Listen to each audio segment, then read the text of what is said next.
ما آزادی میخواستیم یا آزادی در پناه اسلام ما میخواستیم؟ ما اسلام میخواستیم. اسلام هم بس دورم هم شلوغ بود، فیلمبردارا نتونستن فیلمبرداری کنن. گفتن آقا ببخشید یه بار دیگه رأی بنداز تو صندوق که ما فیلمبرداری کنیم.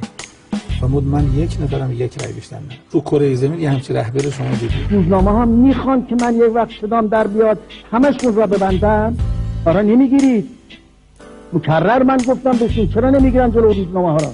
من بگیرم جلوش را؟ مگه از اول انقلاب تا حالا ما 30 و چند تا انتخابات داشتیم، کدامش آزاد نبوده است؟ آی خانوما بر اساس دین ولی شما تو زندگی مردتونه، خیلی از لحاظ تکلیف راحتی دار. فرزند آوری یکی از مهمترین مجاهدت‌های زنان و وظایف زنانه. اسلام وقتی که میاد مجازات قطع دست رو میگذاره اثر قاطع داره در ریشه کن کردن جرم سرقت. کسی زکات برش واجب شد و نداد، این حکمش کفره و در دولت اسلامی حکمش قتل است. خمس خب خیلی واضحه، باید به خدا داده بشه. خدا هم نماینده داره. نونم ترید میکنید توی کاسه آبگوشت و یکی از این باده یونام میکشید میذارید کنارشو، لقمه را گرد میکنید و میاد بالا تا نزدیک دهنتون میاد یادتون میاد که زکامی. فرار از عالمان ربانی فرار از بهشت. زوزه های مشتی گرگ و خوک شیخ دزد لاشخور که از قرون وسطا به قرن ما زدن میون بر.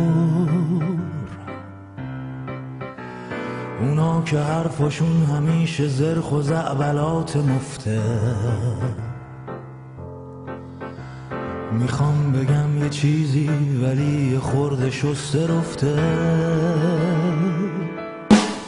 میگم خفه زمانتون خریداری نداره.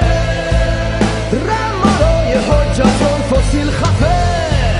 بریم باشین از این هزاره. ریش ارتجاع عبای میدین انگلیس حاصلش شده آخونده آیت الخبیث. دایناسور عتیقه های کنج موزه خو گرفته با فساد و فسق حوزه. روز خوند و پولیای مکر و شعبده با رساله های حال به هم زن و کپک زده. پس خفه زمانتون خریداری نداره. خمینی زاده های بی وطن خفه.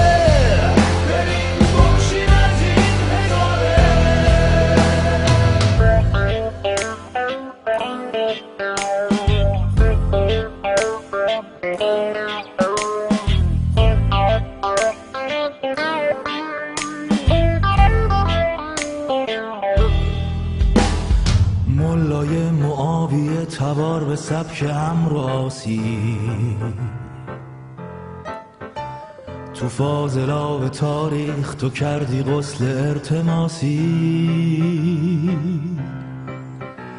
زمون شاک چک نخورده پیش بازجو بریدی ولی تو مسند حکومت خون محکومو کشیدی.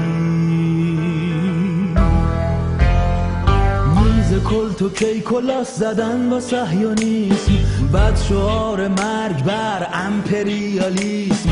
خلوتت همیشه منکرات بی حساب ولی توی کوچه گیر میدی به موی بد حجاب. سایز گردنت به قدر هیکل منه راستی که فقط تبر صدای اون گردنه. پس خفه تمامتون مشه خشم خلقه.